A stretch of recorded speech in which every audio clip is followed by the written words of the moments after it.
আমাদের গ্রাম অঞ্চলের সাদা মোটা সেমাই।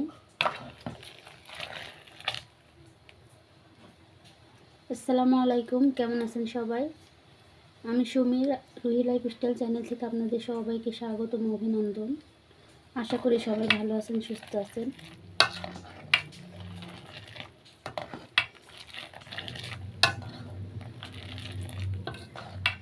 তো আজকে এখন দুপুরবেলায় রান্না সব হয়ে গেছে, তো ভাবলাম এই চুলাতে একটু সেমাই রান্না করে রাখি, আর বিকালের দিকে একটু রুটি বানালে খাওয়া যাবে।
তো সেমাইগুলো রেখে দিলাম, ঠান্ডা হলে রাতে রুটি দিয়ে খাওয়া যাবে। আর দুপুরের আইটেম হলো আজকে এই যে শাক ভাজি। আজকে তেমন কিছু ব্লগ করিনি, কারণ মনের ভিতরে একদম ভালো নেই, তো ইচ্ছে করছিল না, তাই রান্না কিছু দেখাইনি। তো শাক ভাজি হয়েছে, আর এখানে রুই মাছ ছিল, ওই মাছটা দিয়ে বেগুন আলু এগুলা দিয়ে ঝোল করেছি। আর এই পাশে এখানে কচু দিয়ে, মানে পিয়ার মাছ, পিয়া বলতে যেগুলো বাম বলে, ওই মাছগুলো শুকনো করে রান্না করেছি। আর এখানে শুধু পেঁয়াজ দিয়ে রান্না করেছি, মানে এইভাবে রান্না করলে আমার শ্বশুর আব্বু খেতে খুব ভালোবাসে। আর সকালবেলার দিকের এই যে খাবারগুলো রয়ে গেছে, এখানে আলু ভর্তা, ডাল ভর্তা, বেগুন ভর্তা করেছিলাম, কচু ভর্তা করেছিলাম, ওইগুলো রয়ে গেছে।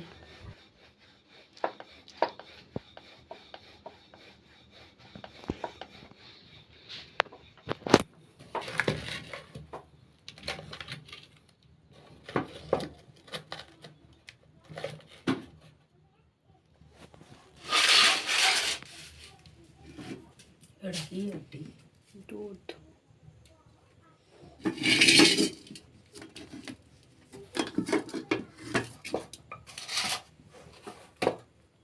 তো এইদিকে সন্ধ্যাবেলা আমি খুমির করে নিলাম, আর আমার শাশুড়ি আম্মুকে বললাম যে আপনি বেলে দেন, আমি সেঁকে নিয়ে যাওয়াই। তো আমার শাশুড়ি মা বেলে দিচ্ছে আর আমি সেঁকে নিচ্ছি। তো সকাল থেকে সারাদিনে যে ব্লগগুলো যতটুকুই পারি আপনাদের কাছে দেখাই, কিন্তু এখন কেন জানি না আর ভাল লাগছে না। তার একটা কারণ, দেশে যে পরিস্থিতি, আমার ছোট ভাই বোন কতজন মারা যাচ্ছে, কতজন বাবা মার বুক খালি হচ্ছে, মানে এত পরিমাণ অশান্তি। আর চারিদিকে এত অশান্তি হলে কার না ভালো লাগে বলেন। আবার আজকে শুনলাম আমাদের মোহনপুরে, মানে আমার বাবাদের বাসার ওখানে আগুন লাগিয়ে থানার গেট ওইগুলো সব পুড়িয়ে ফেলেছে। আবার অনেক মানে আন্দোলন, অনেক কিছু হচ্ছে, ঘটছে, কতজন মানে আহত হচ্ছে, এসব শুনে আর ভালো লাগছে না। আবার মানে আমার বাবাদের সাথে অনেক দিন থেকেই দেখা হয়নি, মানে তারা আসতেও পারছে না, এত মানে এত কিছুর ভিতরে কিভাবে আসবে। তো আল্লাহ যা করে মঙ্গলের জন্যেই করে। হয়তো বা পাপ করতে করতে মানুষ এতটা পর্যায়ে চলে গেছে, এখন এটা পতনের মূল। তো আমাদের মাননীয় শেখ হাসিনা, সে তো আর এখন মানে তার ইয়েটা রাখেনি, মানে এমনভাবে সে ইয়ে করছে। আর ওনার বাবাও বলে গেছেন যে যে যখন পতন আসবে তখন সে পদে পদে ভুল করবে। তো মনে হয় তাই ঘটছে, তিনিও এরকম পদে পদে ভুল করছেন, না হলে কেন এরকম হবে। তো যাই হোক, আল্লাহ যা করেন ভালোর জন্যেই করেন। আর মানুষের সবার যেন ভালো হয়, আর আল্লাহ যেন সুষ্ঠু একটা বিচার দেয়, সমাধান করে। আর মহান রাব্বুল আলামিনের হাতে এসব কিছু। হে আল্লাহ, মানুষ যতটা জানে না, যতটা বুঝে না, তুমি তার শত গুণধারী, তুমি সব কিছু জানো, কোন জায়গায় কখন কি ঘটবে। কার অন্তরে কখন কীভাবে দাগ লাগবে, কে কখন ভালো হবে, কার কি হবে, কার পতন হবে, কার উত্থান হবে, সব কিছুই তোমার হাতে। তো আল্লাহ রাব্বুল আলামিনের কাছে এই কামনা, দেশটা যেন খুব ভালোভাবে চলে আর এত মানুষের যেন মৃত্যু না হয়, এইভাবে যেন মৃত্যু না হয়। তো আল্লাহ রাব্বুল আলামিনের কাছে এই বিচার রইল, আল্লাহ তুমি সবাইকে সুষ্ঠু বিচার দাও আর সমাধান করে দাও সুষ্ঠুভাবে। আর কি বলার আছে, এটা ছাড়া তো আর সমাধান নাই। কারণ মানে সবাই যে যার মতো, জনগণ সে তাদের কথা ভাবছে, সরকার সে নিজের কথা ভাবছে সব। তো যাই হোক, সরকার তো নিযুক্ত হয় জনগণের জন্যই, জনগণ যা চায় না সরকারের উচিত তা কথা রাখা এবং জনগণের কথা অনুযায়ী থাকা। সে যদি আবার ভালোভাবে জনগণকে রাখতে পারে, তার মনে মতন হতে পারে, হয়তো বা সামনে ইলেকশনে সে হয়ে যেতে পারে মানে প্রধানমন্ত্রী। তো যাই হোক, আল্লাহ তাআলা সবার ভালো করুক। আমি আরও খারাপ চাই না, সবাই যে যার নিজের থেকে সে ভালো। তো আল্লাহ ভালো মন্দ সব কিছু আল্লাহ বুঝেন, আল্লাহ যেন সমাধান করেন সুষ্ঠুভাবে। তো যাই হোক, আমার ভিডিও যদি আপনাদের কাছে একটু ভালো লাগে তাহলে অবশ্যই লাইক কমেন্ট শেয়ার করবেন, আর যারা নতুন অবশ্যই সাবস্ক্রাইব করে পাশে থাকবেন। আর আপনারা ভিডিও দেখতে দেখতে আমি দেখি যে যতটুকু ভিউ হয় লাইকটা করেন না, তো একটা লাইক দিতে আর কি। তো একটা করে আপনারা যদি লাইক দেন আমার ভিডিওটা আমি আরও অনেক দূরে এগিয়ে নিয়ে যেতে পারবো, আর আপনাদের একটা লাইকে আমার জন্য অনেক কিছু। তো আপনাদের কাছে আমার আশা রইল অবশ্যই আমার ভিডিওগুলো স্কিপ না করে দেখবেন, অবশ্যই দেখতে দেখতে ভালো লেগে যাবে আপনাদের কাছে, আমি আশা রাখি।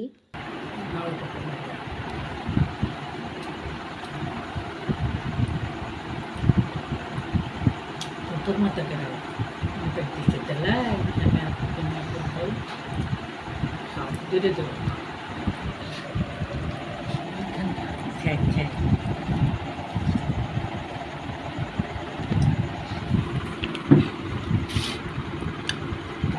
রুটি আনা কমলা ওর সাথে সেমাই হচ্ছে মুখ ভরে ধরতে খাওয়া ওই অর্ধেক অল্প অল্প করে দিতে হবে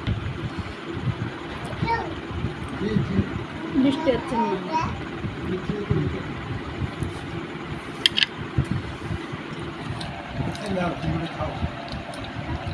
আর দেব সেমাই দেব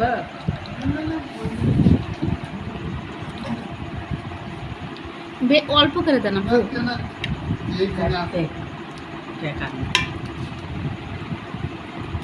আরো লেয়ার নিবি মানে হাতে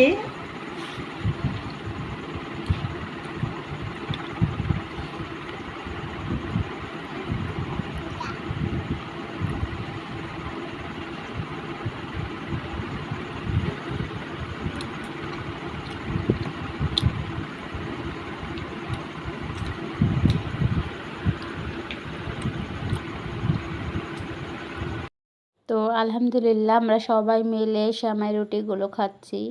তো সবাই একসাথে খাওয়ার মজাটা আলাদা, তাই না? তো আল্লাহ হাফেজ সবাইকে, ভালো থাকবেন, সুস্থ থাকবেন।